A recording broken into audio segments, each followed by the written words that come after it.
ನಮಸ್ಕಾರ ವಿದ್ಯಾರ್ಥಿಗಳೇ, ನಾನು ನಿಮ್ಮ ಅಜಿತ್ ಗಣಿತ ಶಿಕ್ಷಕ. ಹೇಗಿದ್ದೀರಿ? ನೀವು ಎಲ್ಲ ಚೆನ್ನಾಗಿ ಅಭ್ಯಾಸ ಮಾಡ್ತಾ ಇದ್ದೀರಿ ಅಂತ ತಿಳ್ಕೊಂಡಿದ್ದೀನಿ. ನಿಮಗೆ ಪ್ರೆಸೆಂಟ್ ಕ್ಲಾಸಿಗೆ ಸುಸ್ವಾಗತ. ಇಲ್ಲಿ ನಿಮಗೆ ನಿಮ್ಮ ಜ್ಞಾನಾಭಿವೃದ್ಧಿ ಮತ್ತು ನಿಮ್ಮ ಮೂಲ ಜ್ಞಾನವನ್ನು ವೃದ್ಧಿಸಲು ನಾವು ಪ್ರಯತ್ನ ಮಾಡ್ತೀವಿ. ಕೇವಲ ವಾರ್ಷಿಕ ಪರೀಕ್ಷೆಯಲ್ಲಿ ಅಂಕ ಗಳಿಸೋದಷ್ಟೇ ನಿಮ್ಮದು ಉದ್ದೇಶ ಆಗಿರಬಾರ್ದು. ನಿಮ್ಮ ಯಾವುದಾದ್ರೂ ನಿಮಗೆ ಅನುಮಾನ ಇರ್ತಾವಲ್ಲ ಅವೆಲ್ಲ ಬಗೆಹರಿಸಬೇಕು. ಎರಡೂ ಕಡೆಯಿಂದ ನಾವು ಚರ್ಚಿಸಿ ಇದನ್ನು ಬಗೆಹರಿಸೋಣಂತೆ, ಸರಿನಾ? ನಿನ್ನೆ ಕೆಲವೊಂದು ನಿಮಗೆ ನಾವು ಏನು ಮಾಡ್ತಿದ್ವಿ, ನಿನ್ನೆ ಅಧ್ಯಾಯ ಅಂದರೆ ಅಭ್ಯಾಸ 3.1ರಲ್ಲಿ ಲೆಕ್ಕಗಳನ್ನು ಮಾಡ್ತಿದ್ವಿ. 4 ಮುಖ್ಯ ಪ್ರಶ್ನೆಗಳನ್ನು ಮುಗಿಸಿದ್ವಿ. 5, 6, 7 ನಾವು ಮಾಡಬೇಕಾಗಿತ್ತು. ನಿಮಗೆ ಮನೆ ಕೆಲಸವನ್ನು ಪ್ರಯತ್ನ ಮಾಡಿ ಅಂತ ಹೇಳಿದ್ವಿ. ನೀವು ಮಾಡಿರ್ಬೋದು ಅಂತ ತಿಳ್ಕೊಂಡಿದ್ದೀನಿ. ಸೊ ಇದರ ಮೇಲೆ ನಾವು ಇಲ್ಲಿ ಈಗ ಬಿಡಿಸೋಣ, ಅದರ ಮೇಲೆ ಚರ್ಚಿಸೋಣ. ಏನಿದೆ 5ನೇದ್ದು? ಉದ್ದವು ಅಗಲಕ್ಕಿಂತ 4 ಮೀಟರ್ ಹೆಚ್ಚಾಗಿರುವ ಆಯತಾಕಾರದ ಒಂದು ಹೂದೋಟದ ಸುತ್ತಳತೆಯ ಅರ್ಧವು 36 ಮೀಟರ್. ಹೂದೋಟದ ಅಳತೆಗಳನ್ನು ಕಂಡುಹಿಡಿಯಿರಿ. ಹೂದೋಟ ಹೇಗಿದೆ ಅಂತ ಏನು ಅವರು ಆಕಾರ ಕೊಟ್ಟಿದ್ದಾರೆ? ಆಯತಾಕಾರ. ಆಯತಾಕಾರದಲ್ಲಿ ಏನಿರ್ತದೆ? ಒಂದು ಉದ್ದ ಇರ್ತದೆ, ಒಂದು ಅಗಲ ಇರ್ತದೆ. ಈ ಥರ ಇರ್ತದೆ. ಅದು ಹೆಂಗೆ ಇಲ್ಲಿ ಚಿತ್ರ ತೆಗೆದ್ರೆ ಈ ಥರ ಇರ್ತದೆ ಅಲ್ವಾ? ಆಯತಾಕಾರ. ಇಲ್ಲಿ ಒಂದು ಉದ್ದ ಅಂದರೆ ಹೆಚ್ಚಿಗೆ ಇರೋದು ಉದ್ದ. ಇದನ್ನು ನಾವು ಏನಂತ ತಿಳ್ಕೊಂಡು ಎಕ್ಸ್ ಅಂತ ತಿಳ್ಕೊಂಡಂತೆ, ಇದು ಅಗಲವನ್ನು ವಾಯ್ ಅಂತ ತಿಳ್ಕೊಂಡು, ಉದ್ದ ಅಗಲ. ಈಗೇನಂತ ಇದು 5ನೇ ಪ್ರಶ್ನೆ. ಏನಂತ ಹೇಳೋ, ಉದ್ದವು ಅಗಲಕ್ಕಿಂತ ಉದ್ದವು ಎಕ್ಸ್ ಇರಲಿ ಅಂತ ನಾವು ತಿಳ್ಕೊಂಡು, ಗೊತ್ತಿಲ್ಲ ನಮಗೆ. ಉದ್ದವು ಎಕ್ಸ್ ಇರಲಿ.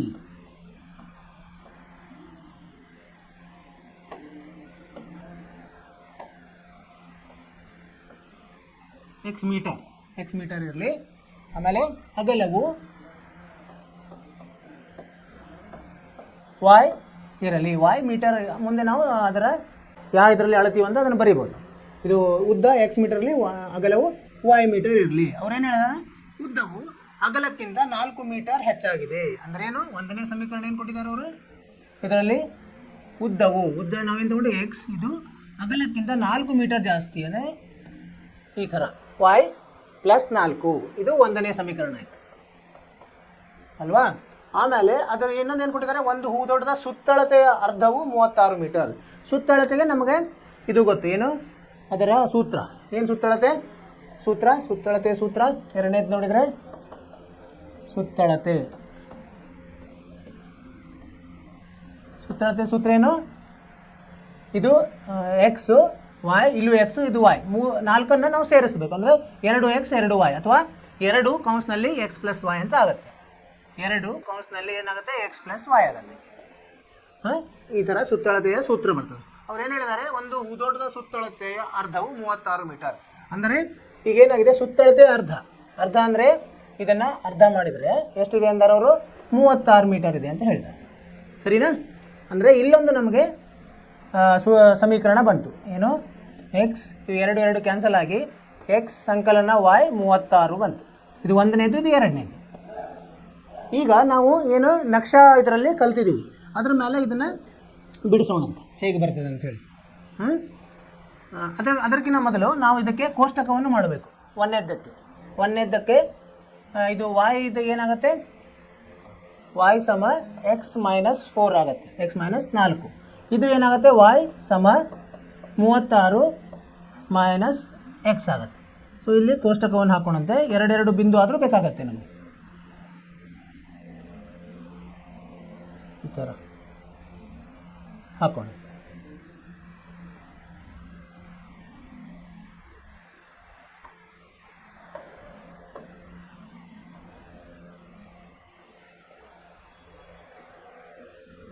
ಎಕ್ಸ್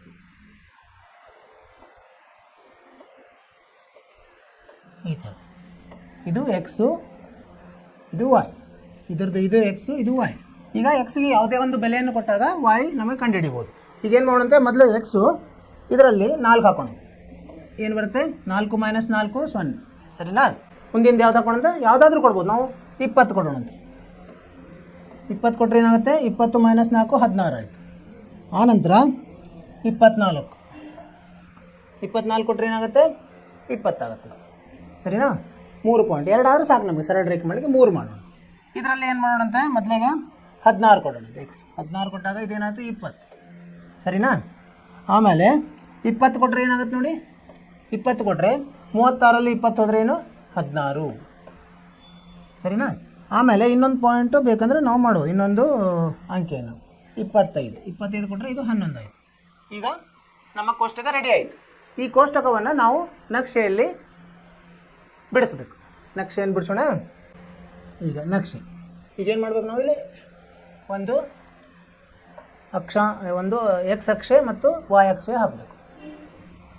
ಇದು ಎಕ್ಸ್, ಇದು ವಾಯ್, ಮಧ್ಯದಲ್ಲಿ ಎಕ್ಸ್, ಈ ಥರ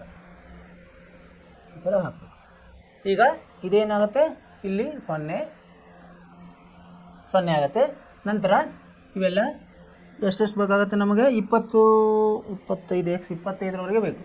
25 ಅಂದರೆ ಇದನ್ನು ಚಿಕ್ಕ ತೊಗೊಂಡ್ರೆ ಇದು 1 2 3 4 5 6 7 8 9 10 11 12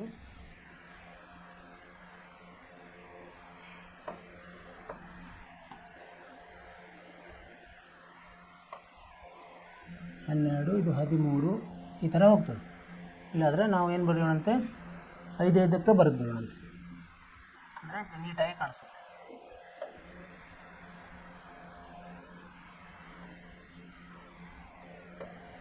ಇದು 1 2 3 4 ಇದು 5, ಇದು 6 7 8 9 10, ಇದು 11 12 13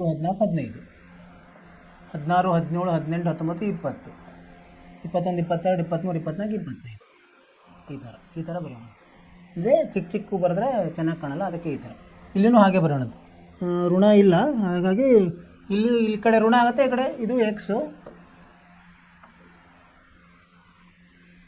ಇದು ಎಕ್ಸು, ಇದು ವಾಯ್, ಸರಿನಾ? ಈಗ ಇಲ್ಲೂ ಹಾಗೆ ಬರೆಯೋಣ. 1 2 3 4 5, ಇಲ್ಲಿ 6 7 8 9 10 11 12 13 14 15 ಈ ಥರ. ಈಗ ಅವನ್ನ ಬಿಡಿಸೋಣಂತೆ. ಯಾವುದಿದೆ ಒಂದನೇ ಇದರಲ್ಲಿ ಇಲ್ಲಿದೆ ನೋಡಿ, 4 0 ಎಲ್ಲಿ ಬರ್ತದೆ, 4 ಇಲ್ಲಿ 0 ಇಲ್ಲೇ ಬಂತು. ಸೊ ಇದು 1ನೇ ಬಿಂದು. ಆಮೇಲೆ ಎರಡನೇದು ಯಾವುದಿದೆ, 20 16 ಇಲ್ಲಿ ಬರ್ತದೆ, 20 16. ಆಮೇಲೆ ಮೂರನೇದು 24 20 ಮೇಲೆ ಹೋಗ್ತದೆ ರೀ, 24 20 ಎಲ್ಲಿ ಬಂತಿದ್ದು, 16 17 18 19 20 ಇಲ್ಲೆಲ್ಲ ಬರುತ್ತೆ, ಇಲ್ಲಿ ಬರಲಿ. ಆಮೇಲೆ ಇವು ಮೂರು ಒಂದು ಸರಳ ರೇಖೆಯಲ್ಲಿ ಕೂಡಿಸೋಣಂತೆ, ಈ ಥರ ಕೂಡಬೇಕು ಸರಿಯಾಗಿ. ಒಂದೇ ಲೈನಲ್ಲಿ ಬರಬೇಕು. ಅದೇನಾದರೂ ಸ್ವಲ್ಪ ತಪ್ಪಾಗಿದ್ರು ಅದು ಬರಲ್ಲ, ಇರಲಿ, ಬಂದಿದೆ. ಆಮೇಲೆ ಇನ್ನೊಂದು ಏನಿದೆ ನೋಡೋಣ. ಇದು ಯಾವುದಿದು, 1ನೇ ಸಮೀಕರಣ. 1ನೇ ಸಮೀಕರಣ ಯಾವುದು, ಎಕ್ಸ್ ಸಮ y ಪ್ಲಸ್ 3.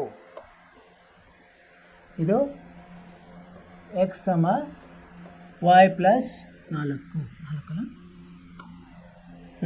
y plus 4. ಎರಡನೇದ್ದು ಯಾವುದು, ಎಕ್ಸ್ ಪ್ಲಸ್ y ಸಮ 36. ಇಲ್ಲಿ 16 20 ಅದನ್ನು ಬಿಡಿಸೋಣ. 16 20 ಎಲ್ಲಿ ಬಂತಿದೆ, 16 20 ಇಲ್ಲೆಲ್ಲ ಬಂತು, ಇಲ್ಲಿ 16 20. ಆಮೇಲೆ 16 20 20 16 20 16 ಇಲ್ಲೇ ಬಂತು, ಇದೇ ಪಾಯಿಂಟ್ 20 16. ಆಮೇಲೆ 20 16 ಆದಮೇಲೆ 25 11 25 ಇಲ್ಲಿದೆ, 11 ಇಲ್ಲಿ ಬಂತು. ಅಂದರೆ ಈ ಮೂರು ಬಿಂದುಗಳಿಂದ ಒಂದು ಗೆರೆ ಬರ್ತದೆ ಈ ಥರ. ಸೊ ಇದು ಯಾವುದು,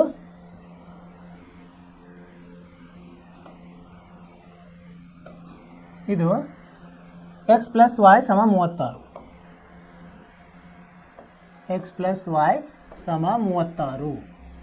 ಎರಡು ಸರಳ ರೇಖೆಗಳು ಬಂದು ನಕ್ಷೆ ಮೇಲೆ.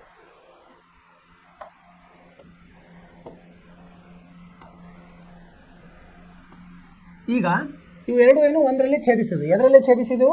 20, 16ರಲ್ಲಿ ಛೇದಿಸಿದ್ವು. ಅಂದರೆ ಪರಿಹಾರ ಬರಿಬೋದು. ಪರಿಹಾರ 20, 16 ಅಂದರೆ ಇಲ್ಲಿ 20 ಏನು ಎಕ್ಸ್ ಸಮ 20 ಮೀಟರ್. ಏನು ತೊಗೊಂಡಿದ್ವಿ ನಾವು? ಎಕ್ಸ್ ಉದ್ದ ಅಂತ ತೊಗೊಂಡಿದ್ವಿ. ಉದ್ದ ಅಗಲ ವಾಯ್ ಅಂತ ತೊಗೊಂಡಿದ್ವಿ. ಅದು ಎಷ್ಟು ಬಂತು? 16 ಬಂತು. 16 ಮೀಟರ್. ಇದೇ ಉತ್ತರ. ಅರ್ಥ ಆಯ್ತಲ್ಲ? ಇದೇ ಉತ್ತರ. ಉದ್ದ 20, ಅಗಲ 16. ಏನು ಮಾಡಿದ್ವಿ ನಾವು ಈ ಲೆಕ್ಕದಲ್ಲಿ? ಮೊದಲು ಅದು ವಾಕ್ಯದ ರೂಪದಲ್ಲಿತ್ತು ಲೆಕ್ಕ. ವಾಕ್ಯದ ರೂಪದಲ್ಲಿದ್ದನ್ನು ನಾವು ಸಮೀಕರಣ ರೂಪದಲ್ಲಿ ಮಾಡಿದ್ವಿ, ಮಾರ್ಪಾಡು ಮಾಡಿದ್ವಿ. ಸಮೀಕರಣ ರೂಪದಲ್ಲಿ ಒಂದೇನು ಕೊಟ್ಟಿದ್ರು? ಉದ್ದ ಅಗಲದ ನಡುವೆ ಸಂಬಂಧ ಕೊಟ್ಟಿದ್ರು. ಇನ್ನೊಂದು ಅವರು ಸುತ್ತಳತೆ, ಅರ್ಧ ಸುತ್ತಳತೆಯದು ಕೊಟ್ಟಿದ್ರು. ಅವೆರಡೂ ಸೇರಿಸಿ ಅವೆರಡರದ್ದು ಎರಡು ನಮಗೆ ಸಮೀಕರಣ ಬಂದು, ಅವೆರಡು ಸಮೀಕರಣಗಳನ್ನು ನಾವೇನು ಮಾಡಿದ್ವಿ? ಕೋಷ್ಟಕ ಹಾಕಿ ಅದನ್ನು ಇಲ್ಲಿ ನಕ್ಷೆ ರಚಿಸಿದ್ವಿ. ನಕ್ಷೆ ರಚಿಸಿದಾಗ ನಮಗೇನು ಬಂತು? ಅವು ಒಂದು ಬಿಂದುವಿನಲ್ಲಿ ಛೇದಿಸಿದವು. ಆ ಒಂದು ಬಿಂದುವಿನಲ್ಲಿ ಛೇದಿಸಿದ್ರಿಂದ ಅದೇ ಅದರ ಪರಿಹಾರ. ಸೊ ಪರಿಹಾರ 20, 16, ಉದ್ದ 20, ಅಗಲ 16 ಮೀಟರ್ ಅಂತ ಬಂತು. ನಿಮಗೆ ಅರ್ಥವಾಯ್ತು ಅಂತ ತಿಳ್ಕೊಂಡು ನೀವು ಈ ಥರ ಮಾಡಿರ್ಬೋದು. ಸರಿನಾ? ಇದರಿಂದ ಮುಂದ್ಗಡೆ ಹೋಗೋಣಂತೆ. ಹಾಂ, ಮುಂದಿನ ಲೆಕ್ಕ ಏನಿದೆ ನೋಡಿ, 6ನೇ ಲೆಕ್ಕ. ರೇಖಾತ್ಮಕ ಸಮೀಕರಣ 2x + 3y - 8 = 0 ಎಂದು ನೀಡಲಾಗಿದೆ. ಈಗ ನಾವೇನು ಮಾಡ್ಬೇಕೀಗ? ಎರಡು ಚರಾಕ್ಷರಗಳಿರುವ ರೇಖಾತ್ಮಕ ಸಮೀಕರಣಗಳನ್ನು ಬರೆಯಿರಿ. ಹೆಂಗಿರ್ಬೇಕಪ್ಪ ಅಂದರೆ ಅದಕ್ಕೆ ಜೋಡಿ ಕೊಡ್ಬೇಕು ನಾವು. ಜೋಡಿ ಹೆಂಗಿರ್ಬೇಕಂದ್ರೆ ಆ ಜೋಡಿಯ ರೇಖಾಗಣಿತೀಯ ಪ್ರತಿನಿಧಿಸುವಿಕೆಯು ಈ ಕೆಳಗಿನಂತಿರಬೇಕು. ಏನಿರಬೇಕಂದ್ರೆ ಅದು ಛೇದಿಸುವ ರೇಖೆ ಆಗಿರಬೇಕು. ಛೇದಿಸುವ ರೇಖೆ ಯಾವಾಗಿರುತ್ತೆ? ಸಹಗುಣಕಗಳ ಅನುಪಾತ ತೊಗೊಂಡಾಗ A1/A2 B1/B2ಗೆ ಸಮ ಇರಬಾರ್ದು. ಒಂದನೇದ್ದು. 6ನೇದ್ರಲ್ಲಿ ಒಂದನೇದ್ದು ಏನಂತ ಹೇಳಿದ್ದಾರೆ ಅವರು? ಮೊದಲು ಸಮೀಕರಣ ಕೊಟ್ಟಿದ್ದಾರೆ. ಮೊದಲು ಸಮೀಕರಣ ಬರೆದು ಬಿಡೋಣ. ಸಮೀಕರಣ ಏನು ಕೊಟ್ಟಿದ್ದಾರೆ ಅವರು? ಒಂದು ಜೋಡಿದ ಒಂದು ಸಮೀಕರಣ ಕೊಟ್ಟಿದ್ದಾರೆ. 2x ಸಂಕಲನ 3y ವ್ಯವಕಲನ 8 ಸಮ ಇದು. ಸೊ ಇದರಲ್ಲಿ ಒಂದನೇದೇನು ಹೇಳಿದ್ದಾರೆ ಅವರು?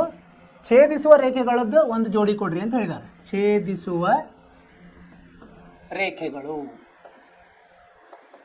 ಛೇದಿಸುವ ರೇಖೆಗಳಲ್ಲಿ ಏನು ನಾವು ಕಲ್ತಿದ್ದೀವಿ? ಏನಂದರೆ ಅನುಪಾತ A1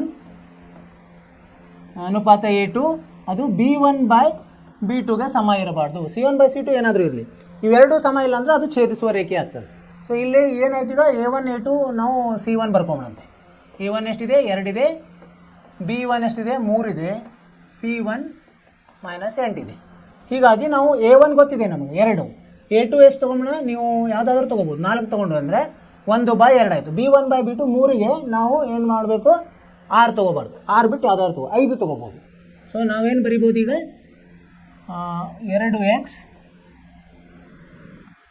5y ಮೈನಸ್ ಏನಾದರೂ ಬರಿಬೋದು 7 ಸಮ 0ಗೆ.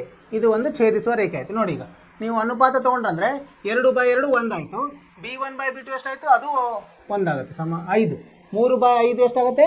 ಅದೊಂದು ಬೇರೆ ಆಗುತ್ತೆ. ಆಮೇಲೆ C1 ಎಷ್ಟಿದೆ? A1 B1 C1 -8 ಇದೆ. -8 ಇದು -7 ಅದೊಂದು ಬೇರೆ ಆಗುತ್ತೆ. ಸೊ ಇದು ಅದರಲ್ಲಿ ಇದು ಆಗುತ್ತೆ, ಸಮ ಆಗುತ್ತೆ. ಅಂದ್ರೇನು? ಇದಕ್ಕೆ ಒಪ್ತದೆ ಈ ಅನುಪಾತಕ್ಕೆ. ಹೀಗಾಗಿ ನಾವು ಇದಕ್ಕೆ ಈ ಮೂಲ ಏನು ಕೊಟ್ಟಿದ್ದಾರಲ್ಲ ಸಮೀಕರಣ 2x + 3y - 8ಗೆ ಇದು ಜೋಡಿ ಆಗುತ್ತೆ. ಅರ್ಥವಾಯಿತು? ಅದೇ ಥರ ಎರಡನೇದು ಏನು ಹೇಳಿದ್ದಾರೆ ನೋಡಿ. ಎರಡನೇದು ಸಮಾಂತರ ರೇಖೆಗಳು. ಸಮಾಂತರ ರೇಖೆಗಳು. ಸಮಾಂತರ ರೇಖೆಗಳಾಗ ಹೆಂಗಿರ್ಬೇಕು ಅನುಪಾತ? A1/A2 ಸಮ ಇರಬೇಕು. ಇದಕ್ಕೆ B1/B2 C1/C2ಗೆ ಸಮ ಇರಬಾರ್ದು. ಅಂದರೆ ಏನು ತೊಗೋಬೋದು ನಾವು? ಒಂದೇ ಅನುಪಾತ ಬರೋದು, ಅದನ್ನೇ ಬರಿಬೋದು ನಾವು. ಏನಂದರೆ ಇನ್ನೊಂದು ಜೋಡಿ 2x + 3y, ಇನ್ನೊಂದು ಬೇರೆ ಏನಾದರೂ ಬರಿಬೋದು ನೀವು, -16 ಬರಿಬೋದು. ಈಗ ನೀವು ಇದನ್ನು ಅನುಪಾತ ತೊಗೊಂಡ್ರೆ ಏನಾಗುತ್ತೆ? 2/2 ಒಂದಾಗುತ್ತೆ. ಆಮೇಲೆ 3/3 ಇದು ಒಂದಾಗುತ್ತೆ. ಆಮೇಲೆ -8/16 -8/16 ಎಷ್ಟಾಗುತ್ತೆ? 2 ಆಗ್ತದೆ. 1/2 ಆಗ್ತದೆ. ಅಂದರೆ ಈಗ ನೋಡಿ ಇದು A1/A2 ಸಮ B1/B2 ಅಥವಾ C1/C2ಗೆ ಸಮ ಆಗಲಿಲ್ಲ, ಅಂದರೆ ಇದು ಸಮಾಂತರ ರೇಖೆಯ ಜೋಡಿ. ಇದು ಉತ್ತರ.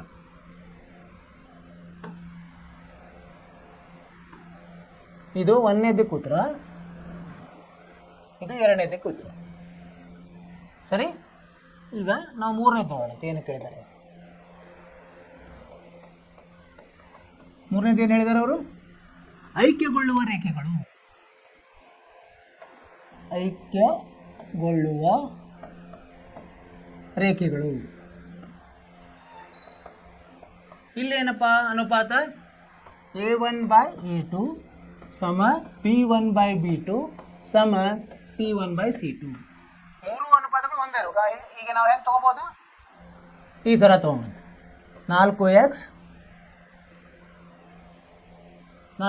ಪ್ಲಸ್ 6y ಮೈನಸ್ 16 0ಗೆ ಸಮ. ಈಗ ನೋಡಿ ಇದನ್ನು ಹಾಕಿದಾಗ A1/A2 ಎಷ್ಟಾಗುತ್ತೆ? 2/4 ಆಗುತ್ತೆ. ಅಂದರೆ ಎಷ್ಟು? 1/2. B1/B2 ಏನಾಗುತ್ತೆ? 3/6. 3/6 ಅಂದ್ರೂ 1/2. ಆಮೇಲೆ C1/C2 -8/-16, ಇದು 1/2. ಅಂದರೆ ಇದು ಸರಿ ಹೋಗ್ತದೆ ಅಲ್ವಾ? ಈ ಅನುಪಾತ ಸರಿ ಹೋಗ್ತದೆ. ಹೀಗಾಗಿ ಇದು ಉತ್ತರ.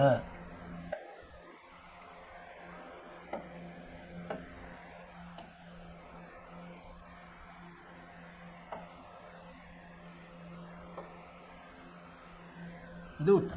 ಇವು 3 ಒಂದೊಂದು ಛೇದಿಸುವ ರೇಖೆಗಳು, ಸಮಾಂತರ ರೇಖೆಗಳು, ಐಕ್ಯಗೊಳ್ಳುವ ರೇಖೆಗಳು. ಏನಪ್ಪ ಅಂದರೆ ನಮಗಿದು ಈ ಅನುಪಾತ ಸರಿಯಾಗಿ ಗೊತ್ತಿರಬೇಕು. ಛೇದಿಸುವ ರೇಖೆಗೆ ಯಾವ ಅನುಪಾತ, ಸಮಾಂತರ ರೇಖೆಗೆ ಯಾವ ಅನುಪಾತ, ಐಕ್ಯಗೊಳ್ಳುವಾಗ ಯಾವ ಅನುಪಾತ. ಆ ಅನುಪಾತಗಳನ್ನು ನಾವು ಒಂದು ಸಮೀಕರಣದ ಸಹಾಯದಿಂದ ಇನ್ನೊಂದು ಸಮೀಕರಣ ರಚಿಸಬಹುದು. ಅರ್ಥವಾಯಿತು ವಿದ್ಯಾರ್ಥಿಗಳೇ? ಸರಿ, ಇದರಿಂದ ನಾವು ಮುಂದ್ಗಡೆ ಹೋಗೋಣಂತೆ. ಮುಂದೆ ಏನಿದೆ? 7ನೇ ಪ್ರಶ್ನೆ ಏನಿದೆ ಅದು? x - y + 1 ಸಮ 0 ಮತ್ತು 3x + 2y - 12 0ಗೆ ಸಮ. 2 ಜೋಡಿ ಕೊಟ್ಟಿದ್ದಾರೆ. ಸಮೀಕರಣಗಳ ನಕ್ಷೆಗಳನ್ನು ಎಳೆಯಿರಿ. ಈ ರೇಖೆಗಳು ಮತ್ತು x ಅಕ್ಷದಿಂದ ಉಂಟಾಗುವ ತ್ರಿಭುಜದ ಶೃಂಗಬಿಂದುಗಳ ನಿರ್ದೇಶಾಂಕಗಳನ್ನು ನಿರ್ಧರಿಸಿರಿ. ಅಂದರೆ ಏನಾಗುತ್ತೆ? ಇದನ್ನು ನೀವು ರಚಿಸಿದಾಗ ಏನಾಗುತ್ತೆ? x ಅಕ್ಷಗೆ ಅದನ್ನು ಬೆಳೆಸಿದರೆ ಅಂದರೆ ಒಂದು ತ್ರಿಭುಜ ಆಗ್ತದಲ್ಲಿ. ಆ ತ್ರಿಭುಜದ್ದು 3 ಬಿಂದುಗಳು ಇರ್ತಾವಲ್ಲ, ಆ 3 ಬಿಂದುಗಳದ್ದು ನಾವು ನಿರ್ದೇಶಾಂಕ ಬರಿಬೇಕು. ಆಮೇಲೆ ಅದನ್ನು ಏನು ತ್ರಿಭುಜ ಆಗಿರ್ತದೆ ತ್ರಿಕೋನ, ಅದನ್ನು ನಾವು ಏನು ಮಾಡಬೇಕು? ಛಾಯಾಗೊಳಿಸಬೇಕು. ಅದನ್ನು ಮಾಡೋಣ. ಈಗ ಏನು ಕೊಟ್ಟಿದ್ದಾರೆ ಅವರು? ಇದು 7ನೇ ಲೆಕ್ಕ. 2 ಸಮೀಕರಣಗಳು x - y + 1 ಸಮ 0, ಆಮೇಲೆ 3x 2y - 12 ಇದು ಸಹ 0ಗೆ ಸಮ.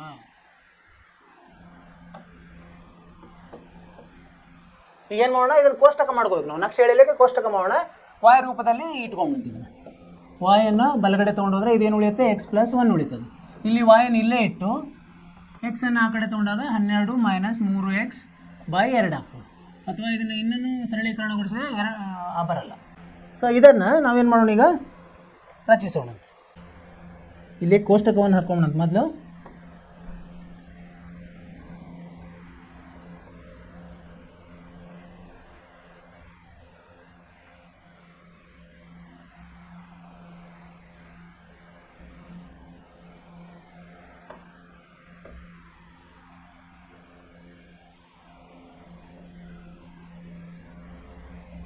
ಇದು x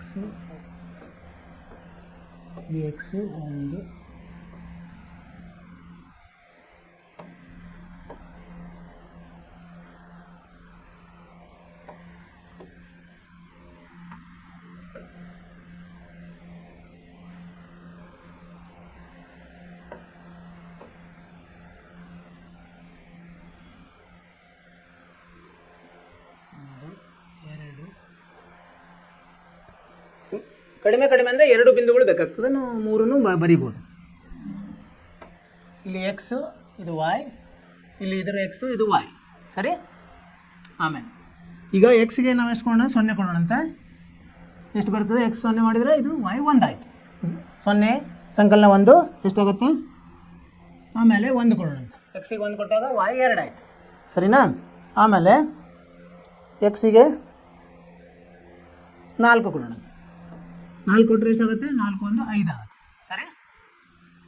ಆಮೇಲೆ 2 ಕೊಡ್ಬೋದು, 2 ಕೊಟ್ಟರೆ 3 ಆಗುತ್ತೆ. ಇಲ್ಲಿ ನೋಡಿ ಎಕ್ಸಿಗೆ ನಾವು ಮೊದಲು 2 ಕೊಡೋಣ, 0 ಕೊಡೋಣ. 0 ಕೊಟ್ಟಾಗ ಏನಾಗುತ್ತೆ, 3 0 ಆಯಿತು, 12 6 ಆಗುತ್ತೆ.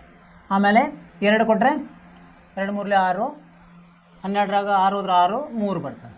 ಆಮೇಲೆ ಇನ್ನೊಂದು 4 ಕೊಟ್ಟರೆ 0 ಆಗುತ್ತೆ. ಸರಿ, 4 3 12, 12ರಲ್ಲಿ 12 ಹೋದರೆ 0, 0/2 0. ಈಗ ನಾವು ರಚಿಸೋಣಂತೆ. ಎಕ್ಸ್ ಅಕ್ಷಾಂಶ ವೈ ಅಕ್ಷಾಂಶ ಹಾಕ್ಕೊಂಡು ಈ ಥರ ಇದು ವೈ, ಇದು ಮಧ್ಯದಲ್ಲಿ ಎಕ್ಸ್, ಮಧ್ಯದಲ್ಲಿ ಎಕ್ಸ್. ಸರಿನಾ? ಇದು ಏನಾಗುತ್ತೆ, 0 ಆಗ್ತದೆ. 0. ಈಗ ನಮಗೆ ಎಷ್ಟು ಬೇಕು, ಎಕ್ಸಲ್ಲಿ 4 ಬೇಕು, ವೈಯಲ್ಲಿ 6 ಬೇಕು. ಸೊ ಇದನ್ನು ಏನು ಮಾಡೋಣ, ಇದನ್ನು 1 2 ಇಲ್ಲಿ 1 ತೊಗೊಂಬಂತೆ, ಇದು 2, ಇದು 3, ಇದು 4, ಇದು 5, ಇದು 6. ಸರಿ. ಆಮೇಲೆ ವಾಯಲ್ಲಿ ಎಲ್ಲನೂ ಧನದಲ್ಲಿದೆ, ಇವನು ಬರೆಯೋದೇನು ಕಾರಣ ಇಲ್ಲ. ಎಕ್ಸು ಇದು ಎಕ್ಸು, ವಾಯ್ ಇದು ವಾಯ್. ಇಲ್ಲಿ ಋಣ ಬರ್ತದೆ, ಈ ಕಡೆ ಋಣ ಬರ್ತದೆ. ಇಲ್ಲಿ 1 2 3 4 5 6 7. ಸರಿ. ಈಗ ಇದನ್ನು ರಚಿಸೋಣ. ಒಂದನೇದು ಯಾವುದು, 0 1 0 1 ಇಲ್ಲಿ ಬಂತು, 1ನೇ ಬಿಂದು. 2ನೇ ಬಿಂದು 1 2 1 2 ಇಲ್ಲಿ ಬಂತು. ಆಮೇಲೆ 4 5 4 5 ಇಲ್ಲಿ. ಸರಿನಾ? ಆಮೇಲೆ 2 3 2 3 ಇಲ್ಲಿ ಬಂತು. ಸೊ ಇವೆಲ್ಲ ಸೇರಿ ಒಂದು ಸರಳ ರೇಖೆ ಆಯಿತು.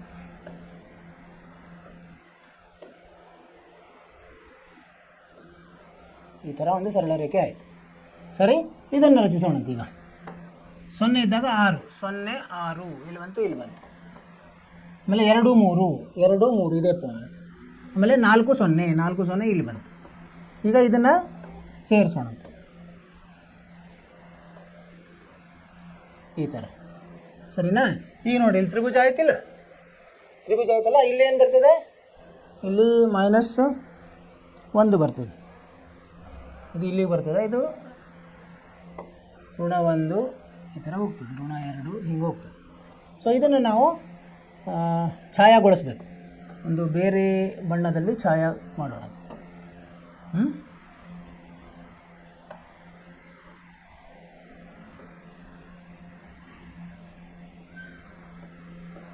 ಈ ಥರ ನೀವು ಯಾವುದಾದ್ರೂ ಬಣ್ಣ ಕೊಡೋದು. ಸೊ ಇದು ಒಂದು ತ್ರಿಭುಜ, ಈ ತ್ರಿಭುಜಕ್ಕೆ ಹೆಸರು ಕೊಡೋಣಂತ. ಈಗ ಏನು, ಇದು ಎ, ಇದು ಬಿ, ಇದು ಸಿ.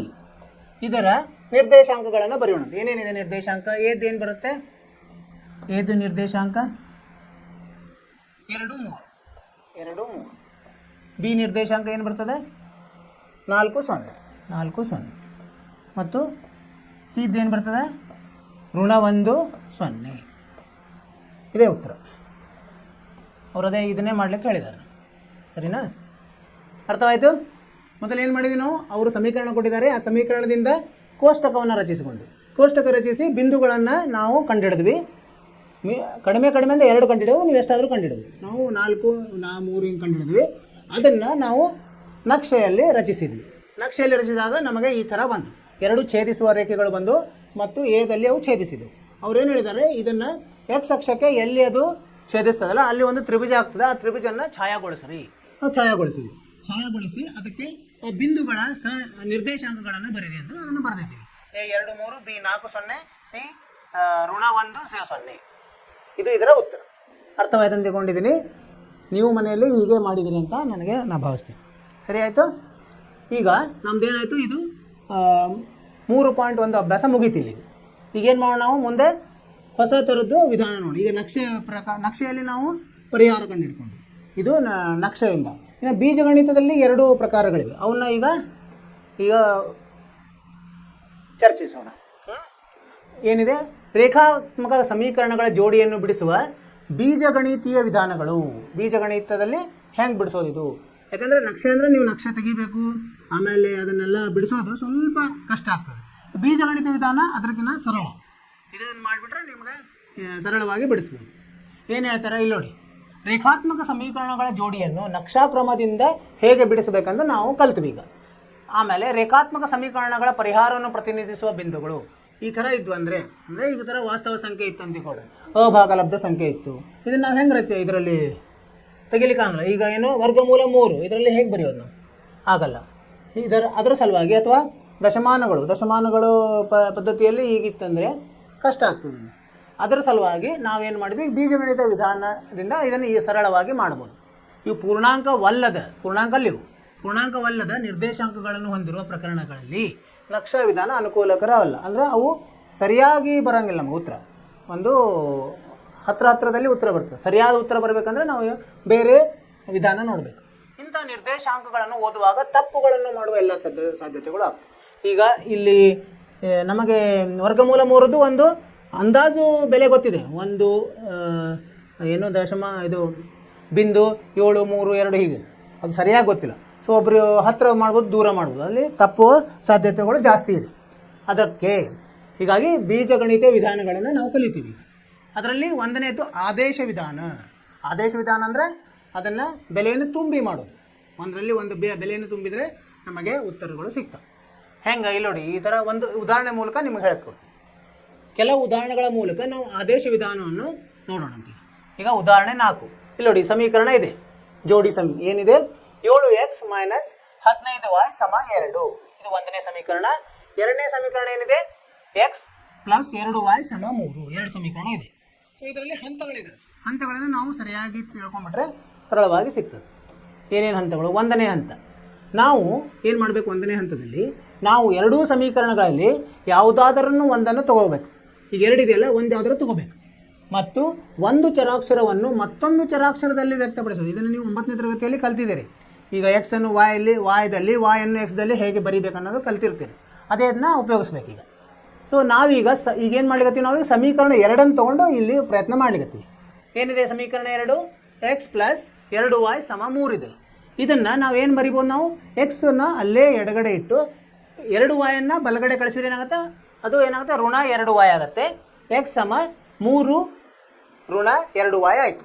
ಅಂದರೆ ಎಕ್ಸ್ ನಾವು ವಾಯ್ದಲ್ಲಿ ನಾವು ಇಲ್ಲಿ ಪ್ರತಿನಿಧಿಸಿದ್ವಿ.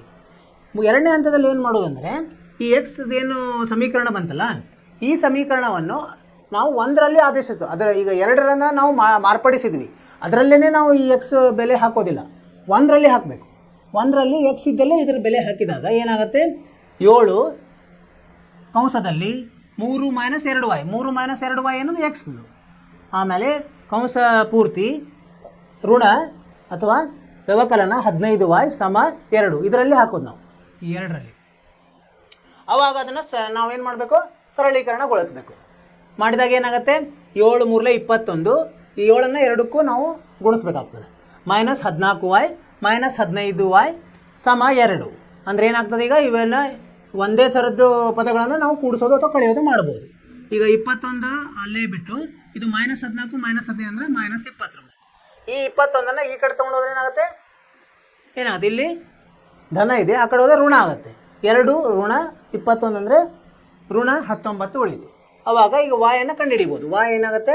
19/29. ಯಾಕಂದರೆ ಋಣ ಕ್ಯಾನ್ಸಲ್ ಆಗಿ ಅಂದರೆ ರದ್ದಾಗಿ 19/29 ಆಗುತ್ತೆ. ಈಗ ನಮಗೇನಾಯಿತು? y ಬೆಲೆ ಸಿಕ್ತು. ಈ y ಬೆಲೆಯನ್ನು ಮೂಲ ಏನು ಸಮೀಕರಣ ಇದೆಯಲ್ಲ, ಎರಡರಲ್ಲಿ ಒಂದು ಯಾವುದಾದ್ರೂ ನಮಗೆ ಯಾವ ಸರಳ ಅನಿಸ್ತದೆ ಅದರಲ್ಲಿ ನಾವು ಆದೇಶಿಸಬೇಕು. ಆವಾಗ ಇನ್ನೊಂದು ಚರಾಕ್ಷರದ ಬೆಲೆ ಸಿಗ್ತದೆ. ಈಗೇನು ಮಾಡಿದ್ವಿ? ಈ y ಬೆಲೆಯನ್ನು 3ರಲ್ಲಿ ಆದೇಶಿಸಿದಾಗ ಇಲ್ಲಿ ನೋಡಿ, ಇಲ್ಲಿ ಮಾಡ್ಕೊಂಡ್ಬಿಟ್ಟಿದ್ವಿ ನಾವು. ಇದನ್ನು ಮೂಲದಲ್ಲಿ ಮೂಲ ಎರಡನೇದಿದ್ದನ್ನು ನಾವು ಅದನ್ನು ಸ್ವಲ್ಪ ಎಕ್ಸ್ ಕಂಡು ಹಿಡಿಬೇಕಲ್ಲ ನಾವು. ಎಕ್ಸಿಗೆ ಏನಿದೆ ಅದರಲ್ಲಿ ಹಾಕ್ಬಿಟ್ರೆ ಆಯಿತು. ನಮಗೇನು ಸಿಗ್ತದೆ? ಎಕ್ಸ್ ಬೆಲೆ ಸಿಗುತ್ತೆ.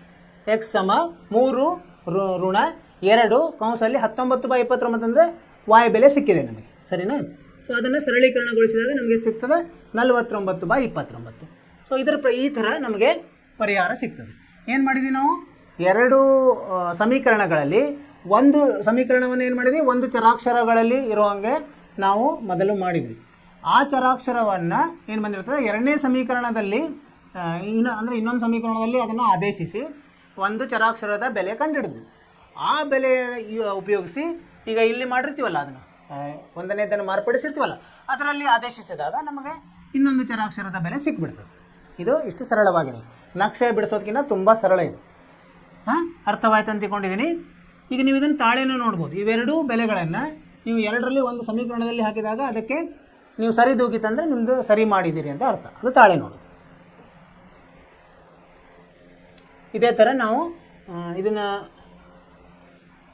ಏನು ಮಾಡಿದ್ವಿ ಅಂದರೆ ಹಂತ ಒಂದರಲ್ಲಿ ನಿಮಗೆ ಅನುಕೂಲಕರವಾದ ಒಂದು ಸಮೀಕರಣದಿಂದ ಒಂದು ಚರಾಕ್ಷರದ ಬೆಲೆಯನ್ನು y ಅಂತ ಇರಲಿ, y ಎಂದಿರಲಿ, ಇನ್ನೊಂದು ಚರಾಕ್ಷರ ಅಂದರೆ ಎಕ್ಸ್ನಲ್ಲಿ ವ್ಯಕ್ತಪಡಿಸಿದೆ. y ಅನ್ನು ಎಕ್ಸ್ನಲ್ಲಿ ವ್ಯಕ್ತಪಡಿಸಿದೆ. y ಈ ಬೆಲೆಯನ್ನು ಇನ್ನೊಂದು ಸಮೀಕರಣದಲ್ಲಿ ಆದೇಶಿಸಿ ಅದನ್ನು ಬಿಡಿಸಲು ಸಾಧ್ಯವಿರುವ ಒಂದು ಚರಾಕ್ಷರದ ಅಂದರೆ ಎಕ್ಸ್ನಲ್ಲಿರುವ ಸಮೀಕರಣವನ್ನಾಗಿ ಸಂಕ್ಷೇಪಿಸಿ. ಕೆಲವೊಮ್ಮೆ ಇಲ್ಲಿ 9 ಮತ್ತು 10ರಲ್ಲಿ ಉದಾಹರಣೆ ಇದೆ, ಅದನ್ನು ನೋಡೋಣಂತೆ. ಯಾವುದೇ ಚರಾಕ್ಷರಗಳಿಲ್ಲದ ಹೇಳಿಕೆಗಳನ್ನು ನೀವು ಪಡೆಯಬಹುದು. ಅದು ಬಂತಂದರೆ ಇದು ಅಪರಿಮಿತ ಪರಿಹಾರ. ಪರಿಹಾರ ಒಂದಾದರೂ ಬಂತಂದರೆ ಅದು ಪರಿಹಾರ ಇದೆ ಅಂತ. ಅಪರಿಮಿತ ಪರಿಹಾರ ಬರೋದು, ಪರಿಹಾರ ಇಲ್ಲದೆ ಇರಬಹುದು, ಆವಾಗ ಬಿಟ್ಬಿಡೋದು ನಾವು. ಈ ಥರ ನಾವು ಹಂತಗಳನ್ನು ನಾವು ಮಾಡ್ತಾ ಹೋದಂಗೆ ಸರಳ ಆಗ್ತದೆ. ಹಂತ 3. ಹಂತ 2ರಲ್ಲಿ ದೊರೆತ ಎಕ್ಸ್ ಅಥವಾ ವಾಯ್ನ ಬೆಲೆಯನ್ನು ಹಂತ 1ರಲ್ಲಿ ಉಪಯೋಗಿಸಿದ ಸಮೀಕರಣದಲ್ಲಿ ಆದೇಶಿಸಿ ಇನ್ನೊಂದು ಚರಾಕ್ಷರದ ಬೆಲೆಯನ್ನು ಪಡೆಯುತ್ತೇವೆ. ನೀವು ಮೊದಲಿಗೆ ಎಕ್ಸೇ ಪಡಿಬೇಕಂತನಲ್ಲ, ವಾಯ್ನೂ ತೊಗೋಬೋದು. ವಾಯ್ ನಿಮಗೆ ಬೆಲೆ ಸಿಕ್ತಂದ್ರೆ ಎಕ್ಸಲ್ಲಿ ಹಾಕಬೇಕು, ಎಕ್ಸ್ ಬೆಲೆ ಸಿಕ್ತಂದ್ರೆ ವಾಯಲ್ಲಿ ಹಾಕ್ಬೋದು. ಆ ಥರ ಆದೇಶಿಸಿ ನೀವು ಎರಡನ್ನೂ ಕಂಡುಹಿಡಿಬೋದು. ಇಲ್ಲೇನು ಮಾಡಿದ್ವಿ ನಾವು, ರೇಖಾತ್ಮಕ ಸಮೀಕರಣಗಳ ಜೋಡಿಯನ್ನು ಬಿಡಿಸಲು ನಾವು ಒಂದು ಚರಾಕ್ಷರವನ್ನು ಇನ್ನೊಂದು ಚರಾಕ್ಷರದಲ್ಲಿ ವ್ಯಕ್ತಪಡಿಸಿ ಅದರ ಬೆಲೆಯನ್ನು ಆದೇಶಿಸಿದ್ದೇವೆ. ಅದಕ್ಕೆ ಆದೇಶ ವಿಧಾನ. ಯಾಕೆ ಆದೇಶ ವಿಧಾನ ಅಂತೀವಿ ಅಂದರೆ ನಾವು ಬೆಲೆಯನ್ನು ಆದೇಶಿಸ್ತಾ ಇದ್ದೀವಿ, ಅದಕ್ಕೆ ಇದು ಆದೇಶ ವಿಧಾನ. ಇಲ್ಲಿ ಒಂದು ಉದಾಹರಣೆ ಇದೆ ನೋಡಿ. ಉದಾಹರಣೆ 5. ಆಫ್ತಾಬ್ ತನ್ನ ಮಗಳಲ್ಲಿ ಹೇಳುತ್ತಾರೆ. ಏನು ಹೇಳ್ತಾರೆ ಅವರು? 7 ವರ್ಷಗಳ ಹಿಂದೆ ಆಗಿನ ನಿನ್ನ ವಯಸ್ಸಿಗಿಂತ ನನ್ನ ವಯಸ್ಸು 7 ಪಟ್ಟು ಹೆಚ್ಚಾಗಿತ್ತು. ಅಂದರೆ 7 ವರ್ಷ ಹಿಂದಿನ ಕತೆ ಹೇಳ್ತಾ ಇದ್ದಾರೆ. ಆಮೇಲೆ ಇನ್ನು 3 ವರ್ಷಗಳ ಅಂದರೆ ಇವತ್ತಿನಿಂದ 3 ವರ್ಷಗಳ ಬಳಿಕ ಏನಾಗಿದೆ? ಅವತ್ತಿನ ನಿನ್ನ ವಯಸ್ಸಿಗಿಂತ ನನ್ನ ವಯಸ್ಸು 3 ಪಟ್ಟು ಹೆಚ್ಚಾಗುತ್ತದೆ. ಅಂದರೆ ಇವತ್ತಿನಿಂದ 3 ವರ್ಷ ಆದಮೇಲೆ ಏನಾಗುತ್ತೆ? ನಿನ್ನ ವಯಸ್ಸಿಗಿಂತ ನನ್ನ ವಯಸ್ಸು 3 ಪಟ್ಟು. 7 ವರ್ಷಗಳ ಹಿಂದೆ ಏನಾಗಿತ್ತು? 7 ಪಟ್ಟಿತ್ತು. 3 ವರ್ಷ ಆಗಿಂದ 3 ಪಟ್ಟಾಗುತ್ತೆ. ಅಂದರೆ ಅದು ಹೇಗೆ ಅದನ್ನು ನಾವು ಬಿಡಿಸ್ಬೋದು. ಅದನ್ನು ಹೆಂಗೆ ಬಿಡಿಸ್ತೀವಿ ಅಂತ ನೋಡಂತೀವಿ. ಪರಿಹಾರ ಈಗೇನು ಮಾಡ್ಬೇಕು? ಮೊದಲು ನಾವು ಊಹೆ ಮಾಡ್ಕೋಬೇಕು. ಏನಂದರೆ ಆಫ್ತಾಬ್ ಮತ್ತು ಅವಳ ಮಗಳ ವಯಸ್ಸು ಕ್ರಮವಾಗಿ ಆಫ್ತಾಬ್ ಅವ್ರದ್ದು ಎಸ್ ಅಂತ ಇರಲಿ, ಅವಳ ಮಗಳ ವಯಸ್ಸು ಟಿ ಅಂತ ಇರಲಿ ಅಂತ ನಾವು ತಿಳ್ಕೊಂಡ್ವಿ. ಈಗಿನ ವಯಸ್ಸು ಅವ್ರದ್ದು ಎಸ್, ಆಫ್ತಾಬ್ ಅವ್ರದ್ದು ಈಗಿನ ವಯಸ್ಸು ಎಸ್ ಮತ್ತು ಅವ್ರ ಮಗಳ ವಯಸ್ಸು ಟಿ ಅಂತ ಇರ್ತದೆ. ಈಗಿನ ವಯಸ್ಸು ಅಂದರೆ 7 ವರ್ಷ ಹಿಂದೆ ಏನಾಗುತ್ತೆ? ಆಫ್ತಾಬ್ ಅವ್ರ ವಯಸ್ಸು ಎಷ್ಟಾಗುತ್ತೆ? ಎಸ್ ಋಣ 7 ವರ್ಷ ಹಿಂದೆ ಅಂದರೆ 7 ಕಳೆಯೋದು, ಎಸ್ ಮೈನಸ್ 7. ಅವ್ರು ಏನು ಹೇಳಿದ್ರೆ 7 ಪಟ್ಟು ಮಗಳ ವಯಸ್ಸು. 7 ಪಟ್ಟು ಅವಳ ಮಗಳ ವಯಸ್ಸು ಎಷ್ಟಿರ್ತದೆ? 7 ವರ್ಷದಿಂದ ಟಿ ಮೈನಸ್ 7 ಇರ್ತದೆ. ಟಿ ಮೈನಸ್ ಟಿ ವ್ಯವಕಲನ 7 ಇರ್ತದೆ. ಸೊ ಅಂದರೆ ಏನಾಯ್ತು? ಇಲ್ಲೊಂದು ಸಮೀಕರಣ ಮಾಡಲಿಕ್ಕೆ ಆಯ್ತು ನಮಗೆ. ಎಸ್ ಮೈನಸ್ 7 ಸಮ 7 ಗುಂಡ್ಲೆ ಟಿ ಮೈನಸ್ 7. ಇದನ್ನೇ ಸಮೀಕರಣವನ್ನು ತೆಗೆದ ಇದೆಲ್ಲ ಕಂಸಗಳನ್ನು ಬಿಡಿಸಿದಾಗ ಸರಳೀಕರಣಗೊಳಿಸಿದಾಗ ಏನು ಸಿಗ್ತದೆ ನಮಗೆ? ಎಸ್ ಮೈನಸ್ 7t ಪ್ಲಸ್ 42 ಸಮ 0. ಇದು ಒಂದು ಸಮೀಕರಣ. ಇನ್ನೊಂದು ಹೇಳಿದ್ದಾರೆ ಅವರು, ಇನ್ನೊಂದು ಏನು ಸಂದರ್ಭ? ಏನು ಸಂದರ್ಭ? 3 ವರ್ಷದ ನಂತರ, ಇವತ್ತಿಂದ 3 ವರ್ಷದ ನಂತರ ನನ್ನ ವಯಸ್ಸು ಅಂದರೆ ಆಫ್ತಾಬ್ ಅವ್ರ ವಯಸ್ಸು ಮಗಳ ವಯಸ್ಸಿಗಿನ 3 ಪಟ್ಟಾಗಿರ್ತದೆ. ಅಂದರೆ ಇಲ್ಲಿ ನೋಡಿ ಏನಾಗಿದೆ? ಎಸ್ ಆಫ್ತಾಬ್ 3 ವರ್ಷಗಳ ನಂತರ ಏನಾಗ್ತದೆ? 3 ವರ್ಷ ಅವ್ರಿಗೆ ಕೂಡಿಸ್ಬೇಕಾಗತ್ತೆ. ಎಸ್ ಪ್ಲಸ್ 3 ಸಮ 3 ಪಟ್ಟು ಅಂದರೆ 3 ಗುಂಡ್ಲೆ ಅವಳ ಮಗಳದ್ದು ಎಷ್ಟಾಗಿರ್ತದೆ? ಟಿ ಪ್ಲಸ್ 3 ಆಗಿರ್ತದೆ. ಸರಿನಾ? ಸೊ ಈಗೇನಾಯಿತು? ಎಸ್ ಪ್ಲಸ್ 3 ಸಮ 3 ಗುಂಡ್ಲೆ ಟಿ ಪ್ಲಸ್ 3. ಇದನ್ನು ಸರಳೀಕರಣಗೊಳಿಸಿದಾಗ ಏನಾಗುತ್ತೆ? ಎಸ್ಸು ಇದು 3t ಪ್ಲಸ್ 9 ಆಗುತ್ತೆ. ಇದು 3tಯನ್ನು ಈ ಕಡೆ ತೊಗೊಂಡೋದ್ರೆ ಏನಾಗುತ್ತೆ? ಋಣ 3t ಆಗುತ್ತೆ. ಈ 3ಅನ್ನು ಆ ಕಡೆ ತೊಗೊಂಡೋದ್ರೆ ಋಣ 3 ಆಗುತ್ತೆ. 9ರಲ್ಲಿ 3 ಕಳೆದ್ರೆ 6 ಉಳಿತದೆ. ಸೊ ಇದೊಂದು ಸಮೀಕರಣ ಸಿಕ್ತು. ಈಗ 2 ಸಮೀಕರಣ ಬಂತಲ್ಲ. ಅವರು ಏನು ಕೊಟ್ಟಿದ್ರು ನಿಮಗೆ? ಒಂದು ವಿವರಣೆಯಲ್ಲಿ ಕೊಟ್ಟಿದ್ದರು ಒಂದು ಸಂದರ್ಭವನ್ನು. ಅದನ್ನು ನಾವು ಸಮೀಕರಣ ರೂಪದಲ್ಲಿ ಮಾಡಿ ಇದನ್ನು ನಾವು ಬಿಡಿಸ್ಕೋಬೇಕು ಆದೇಶ ವಿಧಾನದಿಂದ. ಏನು ಮಾಡಬೇಕು? ನಾವು ಒಂದನೇ ಏನು ಮಾಡಬೇಕು? ಈಗ ಎರಡನೆಯನ್ನು ಉಪಯೋಗಿಸಿದಾಗ ಇದೇನಾಯ್ತು? ಇದನ್ನು ಎಸ್ದಲ್ಲಿ ಮಾಡ್ಕೊಳ್ಬೇಕು. ಹೆಂಗೆ ಮಾಡಿ? 3tಯನ್ನು ಆ ಕಡೆ ತೊಗೊಂಡ್ರೆ 3t ಪ್ಲಸ್ 6, 3t ಇಲ್ಲಿ ಋಣ ಇದೆ, ಆ ಕಡೆ ಹೋದ್ರೆ ಧನ ಆಗ್ತದೆ. ಈ ಎಸ್ ಅನ್ನು 1ರಲ್ಲಿ ಆದೇಶಿಸಿದ್ವಿ. ಎಸ್ ಇದ್ದಲ್ಲಿ ಇದನ್ನು ಬೆಲೆಯನ್ನು ಹಾಕಿದ್ವಿ. ಸರಿ, ಹಾಕಿದಾಗ ಬರೀ ಟಿ ಇದ್ದಲ್ಲಿ ಮಾತ್ರ ಬಂತೀವಿ, ಒಂದೇ ಚರಾಕ್ಷರ. ಇದನ್ನು ಸರಳೀಕರಣಗೊಳಿಸಿದಾಗ ನಮಗೆ ಟಿ ಬೆಲೆ 12 ಬಂತು. ಈ ಬೆಲೆಯನ್ನು ಮತ್ತೆ ಯಾವುದೋ ಇದರಲ್ಲಿ ನಾವು ಆದೇಶಿಸೋಣ. ಯಾಕಂದ್ರೆ ನಾವೀಗ ಎಸ್ ಕಂಡಿಡ್ಬೇಕು, ಟಿ ಕಂಡಿಡಿದೀವಿ ಅಲ್ಲ. ಎಸ್ ಒಂದು ಇಲ್ಲಿ ಇದೆ, ಸಮೀಕರಣ ಇದೆ. ಈ ಸಮೀಕರಣ ನೀವು ಯಾವುದೇ ಸಮೀಕರಣದಲ್ಲಿ ಹಾಕಿದರೂ ನಿಮಗೆ ಬೆಲೆ ಬರ್ತದೆ. ಇದು ಸರಳವಾದ ಸಮೀಕರಣ, ಅದರಲ್ಲಿ ಹಾಕೋಣ. ಹಾಕಿದಾಗ ಏನಾಯಿತು? ಟಿ ಎಷ್ಟು ಬಂತು ನಮಗೆ 42. ಅಂದರೆ ಎಸ್ ಮತ್ತು ಟಿ ಏನು ತಿಳ್ಕೊಂಡಿದ್ವಿ ನಾವು, ಅಫ್ತಾಬದ ವಯಸ್ಸು ಎಸ್, ಅಂದರೆ ಅಫ್ತಾಬ್ ವಯಸ್ಸು ಈಗಿನ ವಯಸ್ಸು 42 ಆಯಿತು. ಆಮೇಲೆ ಅವ್ರ ಮಗಳ ವಯಸ್ಸು ಎಷ್ಟಾಗುತ್ತೆ, 12 ಆಯಿತು. ಈಗ ನೀವೊಂದು ತಾಳೆನೂ ನೋಡ್ಬೋದು, 7 ವರ್ಷಗಳಿಂದ ಏನಾಗುತ್ತೆ, 42, 7 ವರ್ಷಗಳಿಂದ 36 ಇರ್ತದೆ. ಆಮೇಲೆ 7 ವರ್ಷದಿಂದ ಎಷ್ಟೇ 5 ಇರ್ತದೆ, ಸರಿನಾ? 7 ವರ್ಷಗಳ ಹಿಂದೆ, ಅಂದರೆ ಇದು 7 ವರ್ಷದಿಂದ 42 ಇರೋದು ಎಷ್ಟಾಗುತ್ತೆ, 35 ಇರ್ತದೆ. 12 ಇರೋದು 5 ಇರ್ತದೆ, ಅಂದರೆ 35 5 ಎಷ್ಟಿದೆ, 7 ಪಟ್ಟಿದೆ, ಅದು ಸರಿ ಹೋಯ್ತು. 3 ವರ್ಷಗಳ ನಂತರ ಏನಾಗ್ತದೆ, ಇವ್ರದ್ದು ಅಫ್ತಾಬ್ ಅವ್ರ ವಯಸ್ಸು ಎಷ್ಟಾಗ್ತದೆ, 45 ಆಗ್ತದೆ. ಇವ್ರದ್ದು 15 ಆಗ್ತದೆ, ಮಗಳದ್ದು 15 3 45, 3 ಪಟ್ಟು ತಾಳೆ ಹೋಯ್ತಾ. ಸರಳವಾಗಿದೆ ಇದು, ಆದೇಶದಿಂದ ನಾವು ಬಿಡಿಸೋದು. ಇನ್ನೊಂದು ಉದಾಹರಣೆ ಇದೆ, ಏನು ಉದಾಹರಣೆ 6. 2 ಪೆನ್ಸಿಲ್ ಮತ್ತು 3 ರಬ್ಬರ್ಗಳ ಬೆಲೆ 9 ರೂಪಾಯಿ. ಆಮೇಲೆ 4 ಪೆನ್ಸಿಲ್ 6 ರಬ್ಬರ್ಗಳ ಬೆಲೆ 18 ರೂಪಾಯಿ. ಪ್ರತಿಯೊಂದು ಪೆನ್ಸಿಲ್ ಮತ್ತು ಪ್ರತಿಯೊಂದು ರಬ್ಬರ್ನ ಬೆಲೆಯನ್ನು ಕಂಡುಹಿಡಿಯಿರಿ. ಈಗ ಒಂದು ಏನು ಮಾಡ್ಬೇಕು ನಾವು, ಇವೆರಡನ್ನು ಒಂದು ಎಕ್ಸ್ ಮತ್ತು ವಾಯ್ ಅಂತ ತಿಳ್ಕೊಂಬೋಣ. ಏನೋ ಪೆನ್ಸಿಲ್ ಬೆಲೆ ಎಕ್ಸ್ ಇರಬೇಕು, ರಬ್ಬರ್ ಬೆಲೆ ವಾಯ್. ಈಗ ಒಂದನೇ ಏನಿದೆ, ಒಂದನೇ ಸಂದರ್ಭ 2 ಪೆನ್ಸಿಲ್ 2 ಎಕ್ಸ್ 3 ರಬ್ಬರ್ 3 ವಾಯ್ ಸಮ 9 ರೂಪಾಯಿ. 2 ಎಕ್ಸ್ ಪ್ಲಸ್ 3 ವಾಯ್ ಸಮ 9. ಅದೇ ಥರ ಎರಡನೇ ಸಂದರ್ಭ ಏನಾಗುತ್ತೆ, 4 ಎಕ್ಸ್ ಪ್ಲಸ್ 6 ವಾಯ್ ಸಮ 18. 2 ಸಮೀಕರಣಗಳು ಬಂದ್ವಾ ನಮಗೆ. ಆ ಸಮೀಕರಣಗಳಲ್ಲಿ ನಾವೇನು ಮಾಡಬೇಕು, ಯಾವುದೇ ಒಂದು ಸಮೀಕರಣಗಳನ್ನು ಒಂದು ಸ್ಥಿರಾಂಕ, ಈಗ ನೋಡಿ ಏನು ಮಾಡಿದ್ವಿ ನಾವು, ಒಂದನೇ ಇದರಲ್ಲಿ ಎಕ್ಸ್ ಸಮ ವಾಯ್ದಲ್ಲಿ ಮಾಡಿದ್ವಿ. ಅಂದರೆ ಎಕ್ಸ್ ಸಮ 9 ಮೈನಸ್ 3 ವಾಯ್ ಭಾಗಲಬ್ಧ 2 ಆಯಿತು. ಈ ಎಕ್ಸ್ ಬೆಲೆಯನ್ನು ಏನು ಮಾಡ್ಬೇಕು ನಾವು, ಒಂದನೇ ಸಮೀಕರಣವನ್ನು ಮಾರ್ಪಡಿಸಿದ್ವಿ ಅಂದರೆ ಎರಡನೇ ಸಮೀಕರಣದಲ್ಲಿ ಇದನ್ನು ಆದೇಶಿಸಬೇಕು. ಎರಡನೇ ಸಮೀಕರಣ ಇದನ್ನು ಆದೇಶಿಸಿದಾಗ ನಮಗೇನು ಬಂತು, ಎರಡೂ ಸಮ ಬಂದ್ಬಿಡ್ತು ನಮಗೆ ಅಲ್ವಾ. ಏನು ಬಂತು, ಇಲ್ಲಿ ವಾಯ್ ಹೋಗಿ 18 ಸಮ 18. ಅಂದರೆ ನೀವು ಏನು ಅಪರಿಮಿತ, ಇಲ್ಲಿ ಪರಿಹಾರ ಇದೆ, ಅಪರಿಮಿತ ಪರಿಹಾರ ಆಯಿತು. ಒಂದೇ ಪರಿಹಾರ, ನೀವು ಯಾವುದೇ ಬೆಲೆಗೆ ಎಕ್ಸ್ ಬೆಲೆಗೆ ವಾಯ್ ಸಿಗ್ತದೆ ಅಂತ. ಈ ಥರ ಬಂದಾಗ ನಾವು ಅಪರಿಮಿತ ಪರಿಹಾರ ಅಂತ ಬರೆಯೋದು. ಅರ್ಥವಾಯಿತು.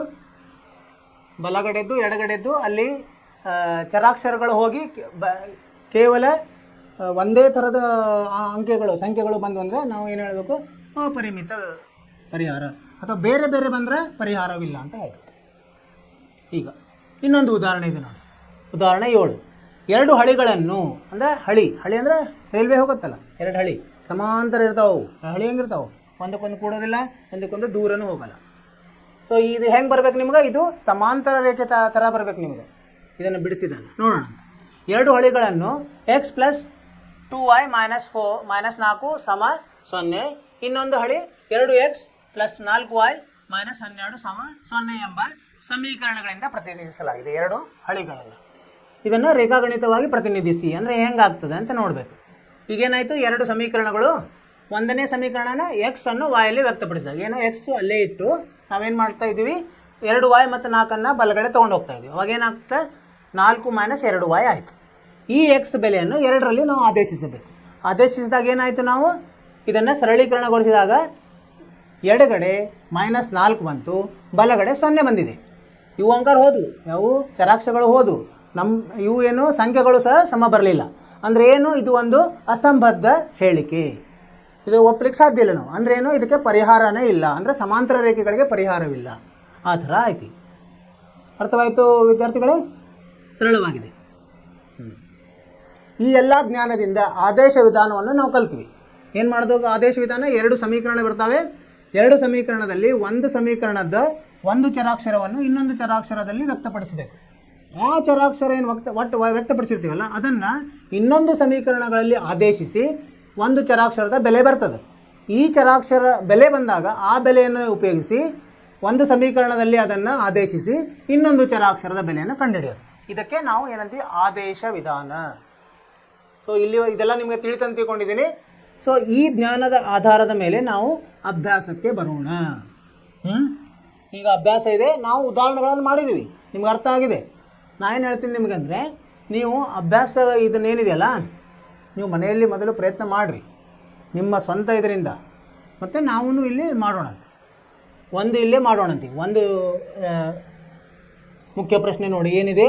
ಒಂದನೇ ಮುಖ್ಯ ಪ್ರಶ್ನೆ, ಕೆಳಗಿನ ರೇಖಾತ್ಮಕ ಸಮೀಕರಣಗಳ ಜೋಡಿಗಳನ್ನು ಆದೇಶ ವಿಧಾನದಿಂದ ಬಿಡಿಸಿ. ಒಂದನೇದು ನೋಡೋಣ. ಅಭ್ಯಾಸ 3.2.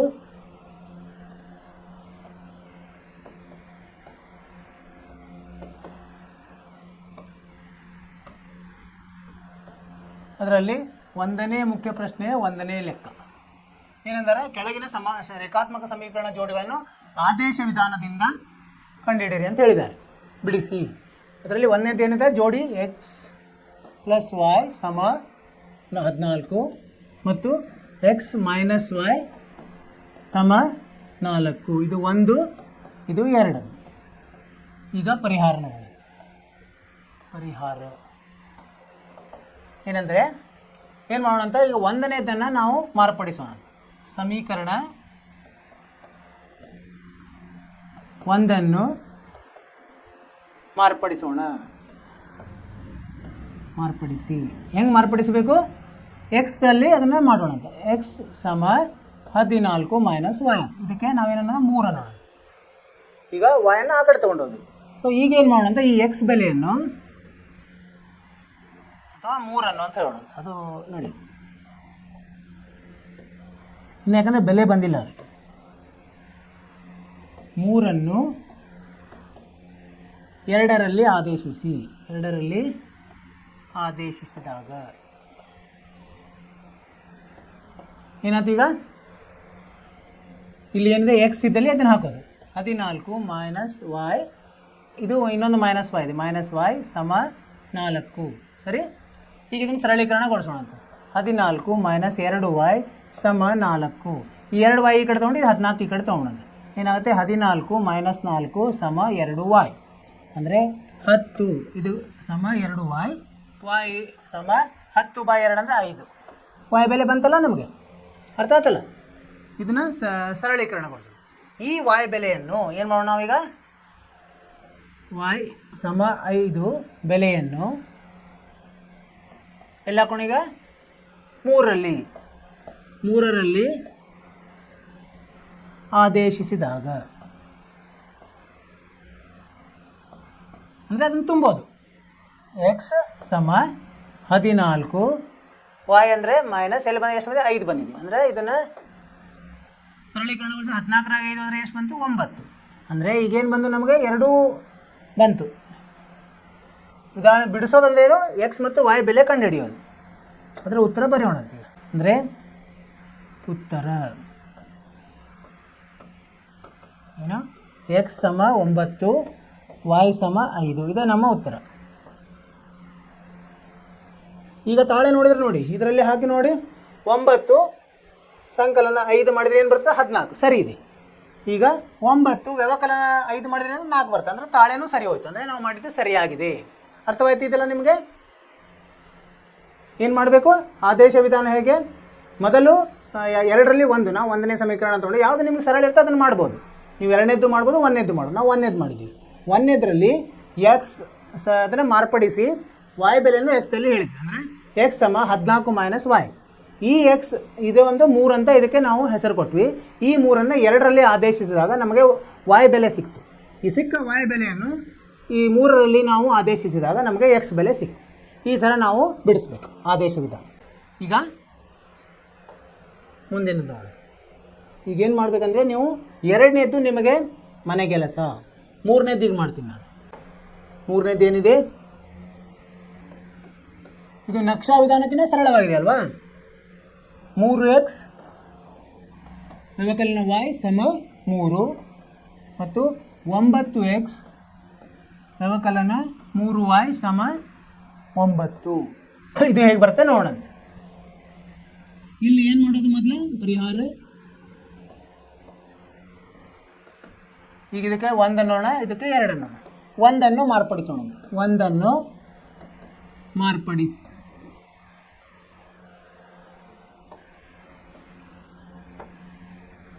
ಒಂದನ್ನು ಮಾರ್ಪಡಿಸಿದಾಗ ಏನಂತ, ಈಗ ಎಕ್ಸ್ದಲ್ಲಿ ಮಾಡೋಣ. ಅಂದರೆ ಏನಾಯಿತು, ಎಕ್ಸ್ ಸಮ ಇದನ್ನು ವಾಯ್ ಆ ಕಡೆ ಹೋದ್ರೆ ಪ್ಲಸ್ ವಾಯ್ ಆಗುತ್ತೆ, ಭಾಗಲಬ್ಧ 3 ಆಗುತ್ತೆ ಅಲ್ವಾ. ಇದು 3 ಅಂತ ಹೇಳೋಣ. ಈ 3ಅನ್ನು ನಾವು 2ರಲ್ಲಿ ಆದೇಶಿಸೋಣ. 3ಅನ್ನು 2ರಲ್ಲಿ ಆದೇಶಿಸಿದಾಗ ಏನಾಗುತ್ತೆ? ಈಗ 9 ಗುಣಲಬ್ಧ ಇದನ್ನು ಹಾಕಬೇಕು ನಾವು. 3 + y ಭಾಗಲಬ್ಧ 3 - 3y = 9. ಈಗ ಇದು 3 ಅಂದರೆ 3 ಮೂರಲೇ ಹೋಯಿತು. ಎಷ್ಟು ಉಳಿತು? 3 ಮೂರಲೇ 9 + 3y - 3y = 9. ಅಂದರೆ ಇಲ್ಲಿ 3y ಹೋಯಿತು. ಅಂದರೆ 9 = 9. ಇದು ಯಾವ ಸಂದರ್ಭದಲ್ಲಿ ಬರ್ತದೆ? ಯಾವಾಗ ರೇಖೆಗಳು ಒಂದರಲ್ಲಿ ಒಂದು ಛೇದಿಸ್ತವೆ ಈ ಥರ ಬರ್ತದೆ. ಅಂದರೆ ಇದಕ್ಕೆ ಪರಿಹಾರ ಏನು? ಅಪರಿಮಿತ. ಇದಕ್ಕೆ ಏನಂತ ಬರೀಬೇಕು ನಾವು? ಉತ್ತರ ಜೋಡಿಗಳಿಗೆ ಅಪರಿಮಿತ ಪರಿಹಾರವಿದೆ, ಪರಿಹಾರಗಳಿವೆ. ಈ ಥರ ನಾವು ಉತ್ತರ ಬರಿಬೇಕು. ಸರಿನಾ? ಈ ಥರ ಬಂದಾಗ ಮಾತ್ರ, ಎಡಗಡೆ ಬಲಗಡೆ ಒಂದೇ ಬಂದಾಗ ಇಲ್ಲಿ ಚರಾಕ್ಷರಗಳು ಹೋಗ್ಬಿಡ್ತಾವೆ. ಈಗ ಏನಂದರೆ ಇದರ ಏನಂದರೆ ನೋಡಿ, ಇದನ್ನು ನೀವು ಸರಳೀಕರಣಗೊಳಿಸಿದರೆ ಎರಡನೇದನ್ನು 3ರಿಂದ ಭಾಗಿಸಿದರೆ 1ನೇ ಸಮೀಕರಣದ ಹಂಗೆ ಬರ್ತದೆ. ಅಂದರೆ 2 ಸಮೀಕರಣ ಒಂದೇ. ನೀವು ಯಾವುದೇ ಎಕ್ಸ್ ಬೆಲೆ ಹಾಕಿ y ಬೆಲೆ ಅದು ಹಾಕಿ. ಅರ್ಥವಾಯ್ತಾ? 3ನೇದು. 4ನೇದು ನಿಮಗೆ ಮನೆ ಕೆಲಸ. ಏನು ಮಾಡಬೇಕಲ್ಲಿ? ದಶಮಾನ ಪದ್ಧತಿಯಲ್ಲಿದೆ. ಅದನ್ನೇನು ಮಾಡಿ ನೀವು 10ರಿಂದ ಗುಣಿಸಿ ಎಲ್ಲದಕ್ಕೂ. ಅಂದರೆ ದಶಮಾನ ಪದ್ಧತಿ ಹೋಗಿಬಿಡ್ತದೆ, ಸರಳ ಆಗ್ತವೆ ಇವು ಸಮೀಕರಣಗಳು, ಸರಳ ಆಗ್ತದೆ. ಅದನ್ನು ಆದೇಶ ವಿಧಾನದಿಂದ ಬಿಡಿಸಿ. 5ನೇದ್ದು ಈಗ ನೋಡಿ, ಇದು ಏನಿದೆ? ವರ್ಗಮೂಲದ ಮೇಲೆ ಇದೆ.